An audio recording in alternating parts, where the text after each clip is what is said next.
गंजारी इलाके में रहने वाले बाशिंदे दोहरी मुसीबत का सामना झेल रहे हैं। पहले से ही बाढ़ के चलते खाना बदोशों सा जीवन जी रहे इलाकाई लोग भेड़ियों के आतंक का सामना कर रहे हैं। बीते 2 माह के भीतर लगभग 35 बच्चे इन खतरनाक भेड़ियों का निवाला बन चुके हैं। वन विभाग भी इन इलाके के लोगों को भेड़ियों से निजात दिलाने में अपने आप को असमर्थ बता रहा है और साथ ही भेड़ियों से खुद अपनी हिफाजत करने की बात कर रहा है। जिले के गंजर के इलाके के रेउसा, तंबौर, सेवता और थानगांव इलाके हर वर्ष बाढ़ की चपेट में आते हैं, जिसके चलते यहाँ के लोग अपने घर बार को छोड़कर इधर उधर की शरण लेने को मजबूर होते हैं। पिछले 2 महीनों से बाढ़ के बढ़ते पानी की वजह से जंगल में रहने वाले भेड़िए भी इन इलाकों में आ जाते हैं और यही वजह बनती है इनकी दोहरी मुसीबत की। भेड़िया जब आता है, जब आदमी खाना खा के जब सोने चलता है, जैसे नींद लगती है तैसे भेड़िया आ जाती है।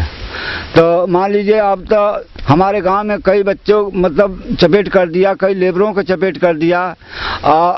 हर आदमी जागता है। जंगल से आबादी में घुस आए भेड़ियों की वजह गांजर में रहने वाले बाढ़ पीड़ितों का अमन चैन छीन गया है। सुबह जब ग्रामीण रोजी रोटी की तलाश में जाने की सोचते हैं तो उससे पहले वो अपने छोटे छोटे बच्चों और जानवरों को घर में ही बंद कर देते हैं। साथ ही कुछ खाने पीने का सामान भी घर के कमरे में रख जाते हैं ताकि अगर भूख लगे तो वो कुछ खाकर अपना पेट भर ले और उनकी देखरेख के लिए किसी बड़े को घर के बाहर छोड़ देते हैं ताकि भेड़ियों से उनके बच्चों की हिफाजत हो सके।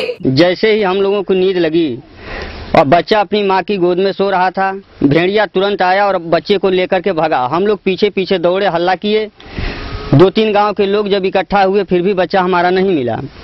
रात भर हम लोग ढूंढते रहे। सुबह होते ही वो बच्चा एक नाले में मिला जो खत्म हो चुका था। इतनी देखरेख के बावजूद 35 बच्चों को भेड़िया अपना शिकार बना चुका है। हर दूसरे दिन भेड़िए के हमले की वजह से ग्रामीण दहशत के साए में जी रहे हैं। इसी वजह से शाम के वक्त जब घर में खाना बनाने की तैयारी चल रही होती है तो माएं अपने बच्चों को भेड़िया से बचाने के लिए उनके पैर रस्सी से बांधकर उनकी रक्षा करती हैं ताकि जब भेड़िए का हमला हो तो उनके बच्चे को वो खींच कर ना ले जा सके। गहरी रात में जब परिवारों के लोग सो जाते हैं तो परिवार का मुखिया लाठी डंडों और हथियारों से लैस हो अपने बच्चों की भेड़िए से रक्षा करता है।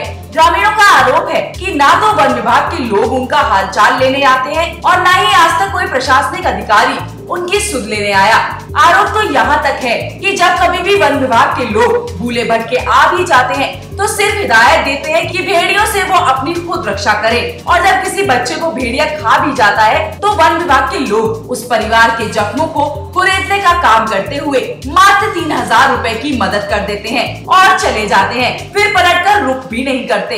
अब ये बाढ़ का एरिया है और गन्ना और मक्का की फसल लगी हुई है और भेड़िया जो है इसी में सब छुपे रहते हैं। एक गांव से दूसरे गांव तो आते शिकार करते हैं। कम से कम दर्जनों बच्चे अब तक के जो है भेड़िया खा चुका है और करीब आधा दर्जन से अधिक बच्चे जो घायल हैं जिनको परिजनों ने बचाया भी है, जिनका इलाज चला।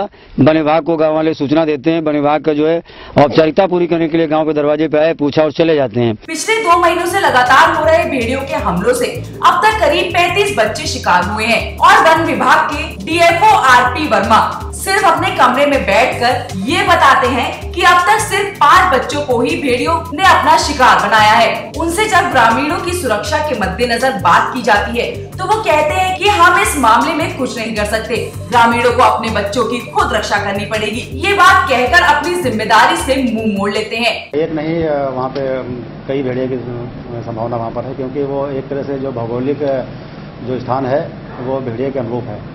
वो एक घाघरा नदी है और कई छोटी छोटी नदियां हैं जहाँ पे उनका बसेरा है वहाँ पर भेड़ियों के। एक तरफ बाढ़ का कहर, दूसरी तरफ रोजी रोटी के लाले।